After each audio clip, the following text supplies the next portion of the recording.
আর আরেকজন আছে না, বাংলাদেশে এসেছে, এই যে কাগজে বাঘ, বেলুন ফুস করে ফুটা হয়ে যাবে, নাম জানেন আপনারা? এই আপনি তো দুষ্ট আছেন তার।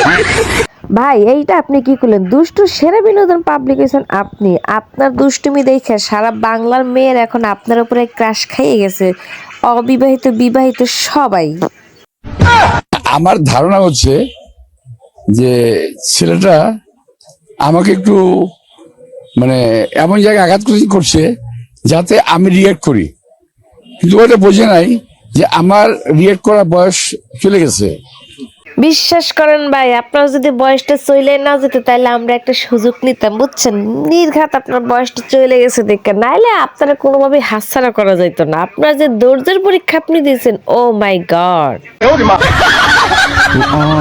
পাকিস্তানের একজন গ্যাংস্টার আছে দাউদ ইব্রাহিম, তো ঢাকা হাটে এই ধরনের দাউদ ইব্রাহিম চলে এসেছে। এই কার কথা বলতেছ? তোর নামটা পরিষ্কার বলো তো, কার কথা বলতেছ? চুপ থাকা। ওই বেটা, কার কথা বলতেছিস তুই? আব্বাস উদ্দিন ওরফে মির্জা আব্বাস। পাটোয়ারির বয়ান শোনার পর মিস আব্বাস স্যার যেই লেভেলে ধৈর্যের পরীক্ষা দিছে, পুরো বাঙালি জাতির মেয়েদের ক্রাশ হয়ে দাঁড়াইছে তার ধৈর্য। সে যদি কোনোভাবে যদি অবিবাহিত থাকতো, কাম হয়েছিল। এই ছেলেটা এরকম অসভ্যের মতো কথাবার্তা বলতে পারতো না। ঢাকা শহরে সবাই জানে মির্জা আব্বাস চাঁদাবাজ। ঘুম থেকে উঠে মানুষ নামাজ কালাম পড়ে আল্লাহর নাম নেয়। একজন আছেন, উনি প্রথমে আমার নাম নেন।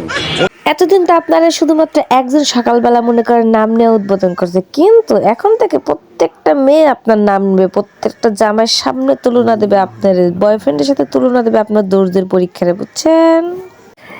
এইদিকে আমি গল্প করতে করতে আমার রান্নাটা প্রায় শেষের দিকে চলে আসছে। এটা হচ্ছে বিরিয়ানির মশলা।